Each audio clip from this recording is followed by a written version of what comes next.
In this video, I'll be adding the groundwork, applying water effects, making more buildings and fencing, making trees and shrubbery, LED lighting, and adding the final details to complete the suitcase layout. Hi guys, it's been a while since I last shared content about my layout progress, but now the final part that you've all been waiting for is here.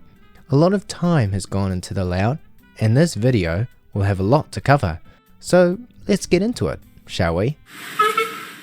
Starting off with the groundwork in the forest, I scatter some woodland scenics, burnt grass, fine turf thinly over the areas. It's supposed to look like moss or short patches of grass. Once dry, I then lightly airbrush over it in Valgero brown to tone it down a bit for a better contrast with the dirt.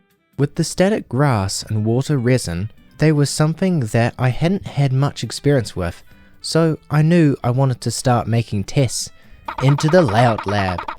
The resin I got was a 2-part mix. Make sure you're wearing gloves and you can mix equal parts into an old plastic cup, and you can also add a few droplets of Woodland Scenics water tints for colour, stirring it all in with a lolly stick.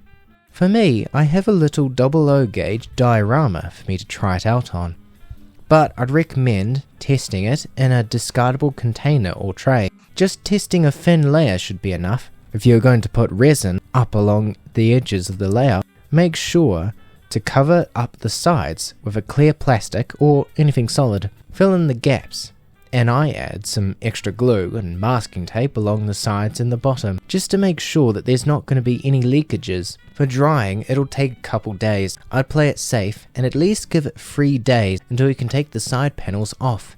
You need to make sure that it is rock solid. If it isn't, it'll be more of a jelly-like consistency, and it won't come off very well at all. Be patient with the resin. You can only do it once.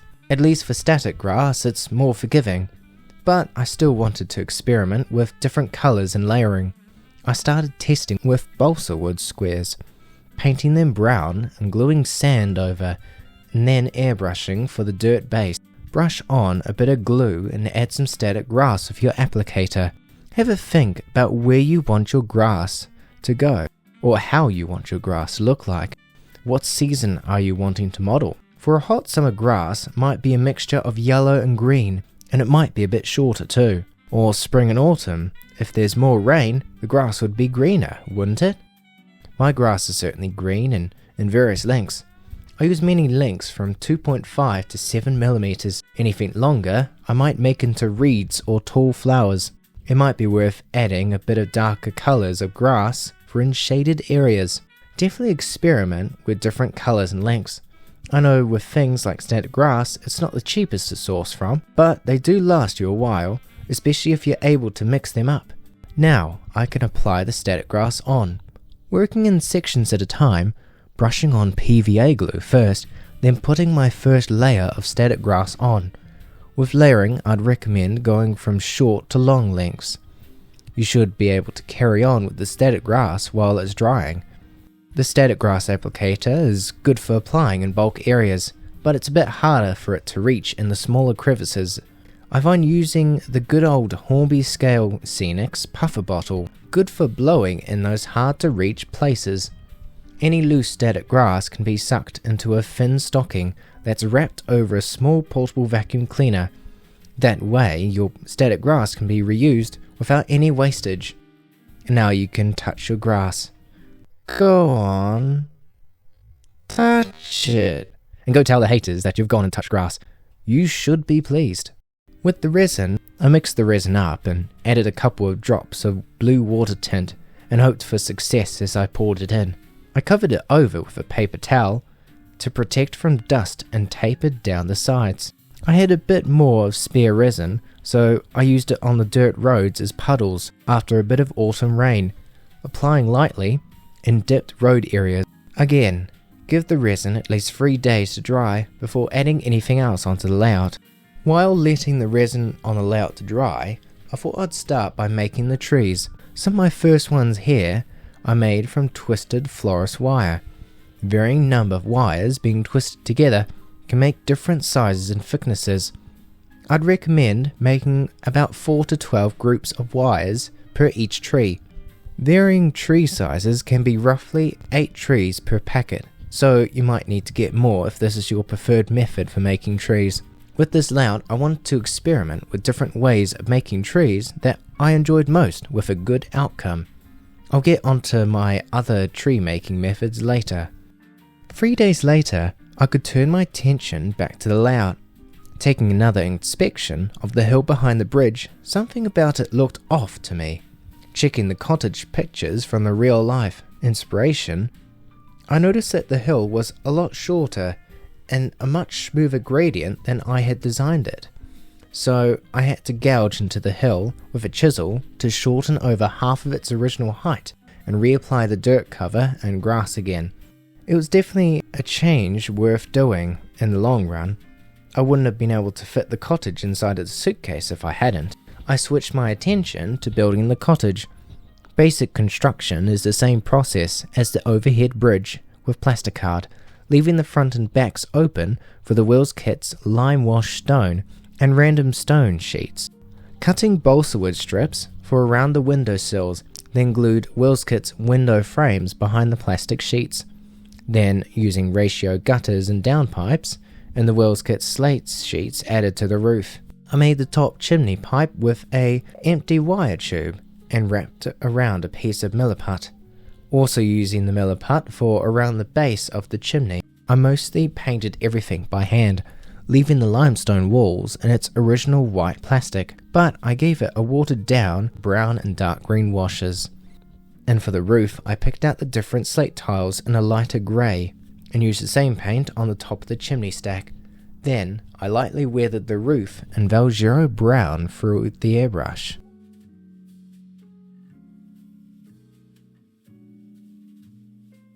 Carrying on around the cottage, I cut up a couple off-cut pieces with Wills kit's cobblestones, picked out slabs in different greys, a black wash, and using some of my own brown dust pastel powder that settled in over the joins before gluing them around the cottage. I made the walling around the cobbles with the usual Wills kit slate walling, painted them up and bending them by hand to curve around the cobble flooring. I then glued a thin strip of plasticard on top of the wall for some jumbled slates cut from a clear plastic sheet. Balsa wood was also cut into strips of battens and posts. The top half has a shrubbery going along the top wood walling, but I'll come back to that in the next section. For now, I wanted to create all of the wooden fencing around the layout. Making them from scratch is quite simple. Superglue helps with gluing posts and fencing rails together. I don't glue all of it together yet, as it'll be easier to fit them into the needed areas. Gave them a brown and green wash, having it soak really nicely into the wood and scattering some fake moss over the fencing. The gates are a bit different, being mostly made from clear plastic sheeting. I ended up making 2 gates, using balsawood for the sides and gluing horizontal rails to replicate a good gate from this illustration. At one of the past exhibitions I went to, I found an old Langley Models white metal market scene kit, and I thought it would do the job for filling up the empty space beside the village forge. I was able to follow the instructions and superglue everything together, and then painted them all up. For making shrubbery, I experimented with a few different methods. For the hedge over by the cottage, I used some coconut fibre at first. It's not the best thing to use for a tidy hedge, to be frank. It falls apart and separates easily. So instead, I used some natural lichen, gluing the pieces over around the top of the walling, which was much easier. Finally, putting some moss and leaf scatter with a light airbrush weathering. Some of the moss and leaf scatter ended up across the grass in front of the walling, which I liked the look of, so I sealed them in with spray glue. I did end up using some coconut fibre in the end. Most of them were made from my first layout. Gluing scatters and shrubbery is universally the same premise, using glue spray. One thing using glue sprays, though, is ideally, It's always good to clean out the spray nozzle with some warm soapy water. Spraying it out from the inside helps clear out all of the system. Leaving the glue inside, I find, can block the nozzle inside and makes it relatively useless. So instead, I switched to using some cheap hairspray, and surprisingly, it works really well as a scatter adhesive. Plus, it smells really nice. No more of glue and chemicals. You didn't hear that last part. I just might use a little bit on my hair as well. All scatters can be glued the same way for any type of shrubbery. The kind of shrubbery methods I used was coconut fibre, woodland scenics polyfibre, some twine, and lichen. Heaps of variations. Preparing for the scatters, I glued down along some parchment paper with wood glue. Gluing it on parchment paper makes them easy to pull off the paper again. All scatters are applied in layers. Using the hairspray makes each layer dry really quickly, being another plus. For scatters, I always start with dark going on to light on the tops for highlights. Finally, I can easily peel them off of the parchment paper and stick them onto the layout. Another kind of shrubbery I made was prickle bushes or mountain ash. Mountain ash is a kind of shrub that you'd find at Krosny Kuren, and I made them out of twine. First, I pinch one side and twist the twine out at the other end and raffle it out. Then below, I cut it, and then I put a dollop of wood glue on some parchment paper and stick the twisted out twine onto it to leave it to dry. For the meantime, you can keep making as many as you'd like. Once all dry, I give them a hairspray and sprinkle some static grass to look like more branches. Then I gave them a hairbrush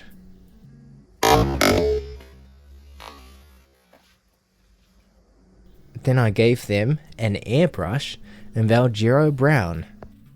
Next I gave them another hairspray, adding some leaf scatters and a light sprinkle of red flowers for tiny red berries. Now they're all done, and I can remove them off the parchment paper and glue them onto the layout. I mainly put them behind the rock face on the steep hill to make it look a bit more natural. As you've seen, from making shrubbery and scenics in general, I've used quite a bit of natural products for it. It's a really good option grabbing something like lichen or branches from the backyard, or in my case, from a farm. They're usually for free most of the time, so get outside and see what you can find. It helps being out in nature that you can visualize how trees and plant life grow, and you never know what you might find that you could use for on your own layout. Just remember with some things that there might be bugs inside of them, which soaking anything into a tub of isopropyl alcohol for a few minutes and rinse off should help kill any tiny infestations. So, I'm going to share some video vlog clips of the kind of things that I've collected. Shan't be long. Hi guys, I'm going for a bit of a vlog video or whatever. I'm looking for some natural products for my model railway, for the trees in particular. Taking my dog along there too. Hey, come on. Yeah, and I'm trying to find some branches or small trees. I know a lot of modelers use sea moss, and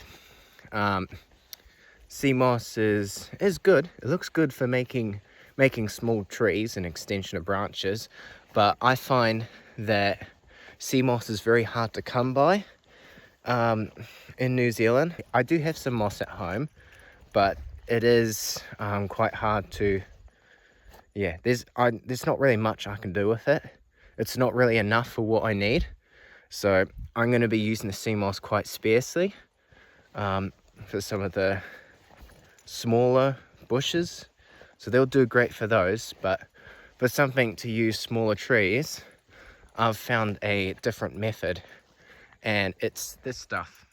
This stuff is called heather, and it's got some really nice fine branches on it.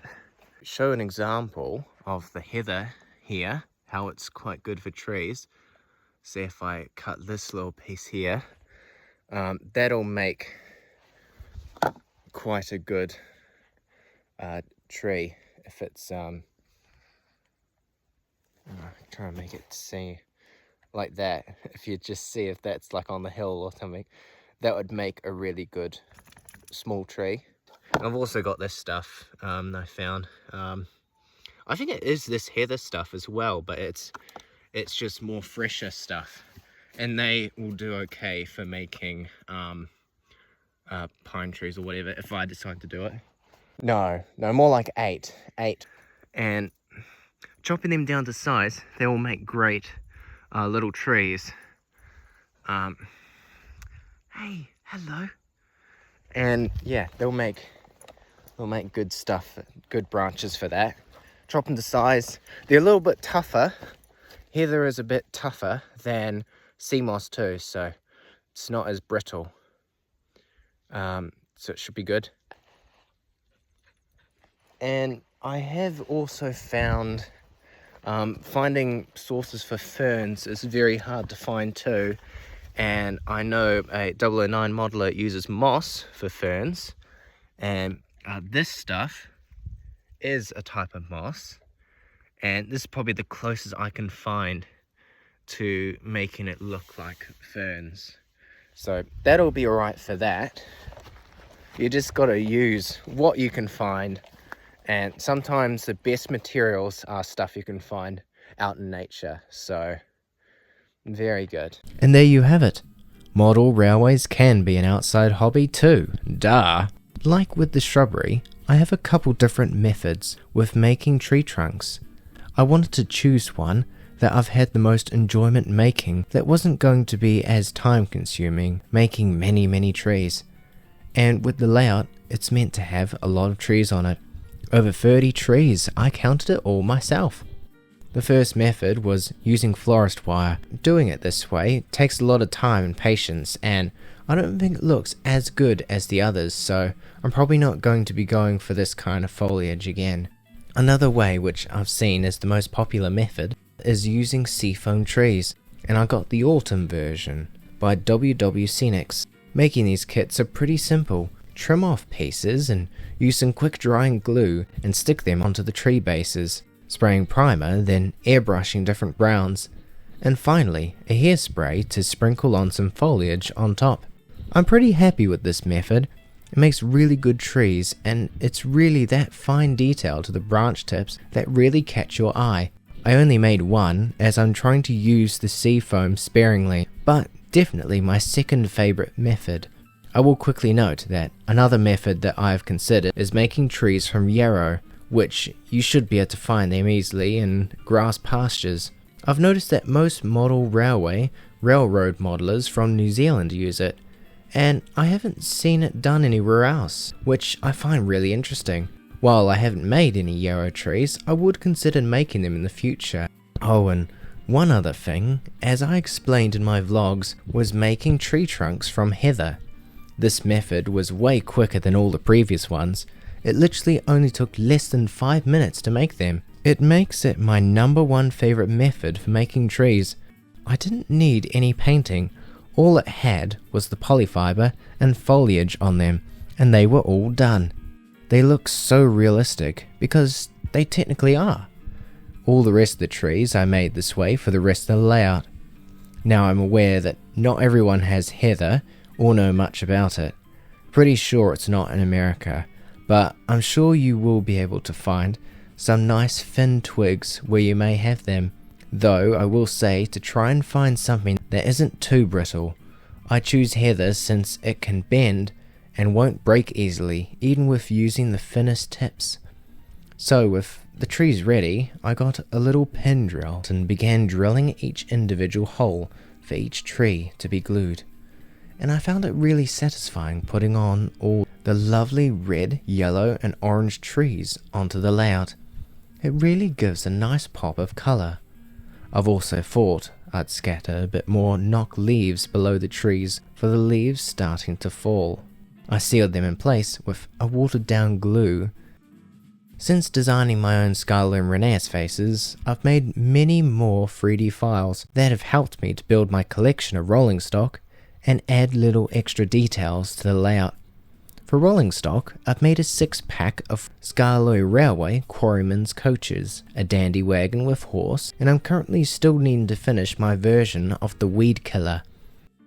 I also printed out a Festiniog gunpowder wagon, which I found on Thingiverse, painted up in black and gave it really nice rust effect by Deluxe Materials. And for the rest of the scenic detailing, I made my own whistle speed signs, painted them up, glued a wire peg underneath, and drilled holes for that to be stuck around the layout. There are also some station benches which my mate Chandler gave me his digital file to print out. I also found a 3D file online of a horse and cart that I printed out too. It really adds character to the layout, and it sends home that the layout is set in the 1920s and the previous time periods. The last thing I printed was a pack of crates and suitcases, which again I found online. The suitcases caught my eye in particular, as they looked very similar to my own suitcase. Why don't I paint up my own miniature replica? Since deciding the idea of securing the layout inside the suitcase, I had long since ditched it, as I wanted to have the option to take it out, say for wire adjustments or to just play with the layout on another tabletop. I also wanted to fit a storage box or two underneath, which I had to add some peg legs just to heighten it a tad. Meow. Next, I gave the whole sides of the baseboard a watered down brown paint to give off a wood stained effect. I finally decided to remove the original fake leather handles and replace them with real leather that I sourced from a broken belt. 3D prints aren't the only way I like to make my rolling stock. I also seem to enjoy making up kits, so I bought a Tallyclin gunpowder wagon and a 5-pack of Tallyclin mixed wagons, both from Dundas Models. The kits were quite easy and fun to make up, and they were primed and painted in their respective colours before slotting the wheels in between the axle boxes. And then they can have the usual black wash and weathering powders. You all know the deal. Baking powder. Something I wasn't originally planning on adding was lighting to the building. But by this time, I wanted to change that. I went into town and bought an LED light strip and some red and black wires. Other than soldering, that's all you really need. I made sure for the LEDs to try and go for a warmer yellow tone. Something that's dimmer the better. You don't need it too bright at all. Now with LED strips, there's lines marked for where you can cut them. I'd measure how long the roof is on the building and cut it so that it can fit inside. Now for the wiring, take whatever buildings you are going to use off the layout, or in my case, because the buildings were already stuck on, I just pried them off the roofs and carefully drilled a hole through the baseboard so that both black and red wires can poke through from underneath. Now get the solder out and solder one wire to those little tabs close to the cut edge. If you are lighting up more than one building, you should either make a wire junction below the baseboard or solder the wires to the other side of the first LED you've connected, and string it back below to poke out into another building. The LED strip should have an adhesive back to it, so you should just be able to stick it where it should be hidden from view, under the front side of the roof for example. Before closing the roof, test out the LEDs first, connect them to your controller or to a power source and try turning them on. They should work just like that, but my ones were very bright. So I'd recommend to paint up over the LED lights in a black acrylic, and that will dimmer the brightness the more you add over. Now that's better. With that, everything on the layout is finished. Now the choice of couplings that I've used my stock has changed around quite a bit. I first started off with the regular 009 Bachmann couplers, but I always knew I wanted to switch over to something more automatic. Being able to couple and uncouple automatically sounds really appealing to me. Uncoupling those tiny couplings can be a bit frustrating doing it by hand, and making them automatic seems like a really good idea for when I do want to display them at model railway exhibitions. So the most logical solution was to buy the Greenwich couplings. They are brass kits that, following the instructions and bending them to shape, make good little couplings, and some thin magnetic wire can be winded around the coupler loop piece, which this pairs well with also getting their little magnets that can be glued underneath the track. Getting the finished coupler in close proximity to the ground magnet makes the coupler hook lift up in order for it to couple and uncouple to stock much easier. One issue I have found with the couplers, the instructions can be a bit complicated for beginners, and the plug-in piece is a bit too loose to fit in when plugging into NEM pockets, being thin brass, which they also supply 3D printed coupler hooks that fit into the NEM pockets much better. But I didn't know about them at the time, so I designed my own. I designed them almost exactly the same way as the 3D printed couplings, but I shortened its length a tad. Doing so has helped make the stock look more coupled closer together, making the gap between them look a bit more realistic.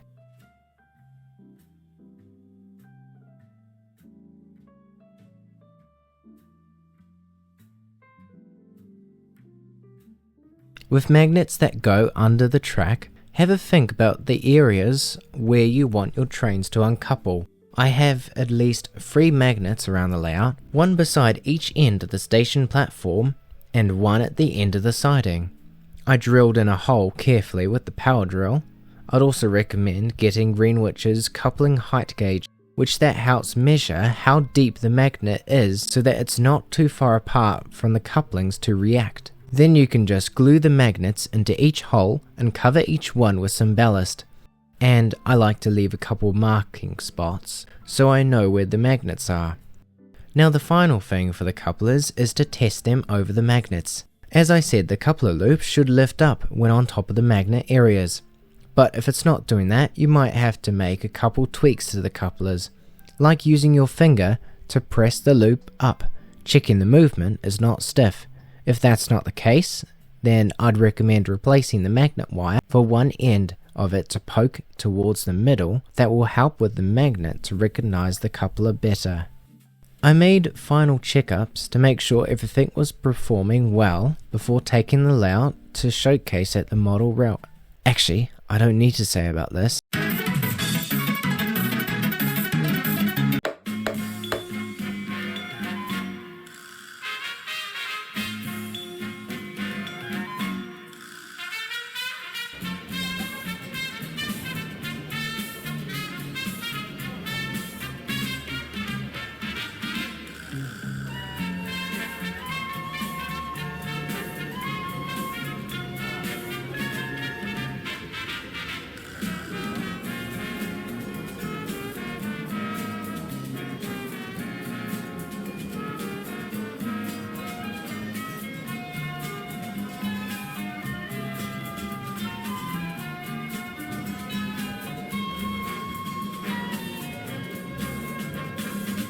I've had some of you comment asking about how much the suitcase cost to make. Lucky for you, I've been saving all my receipts and price tallies.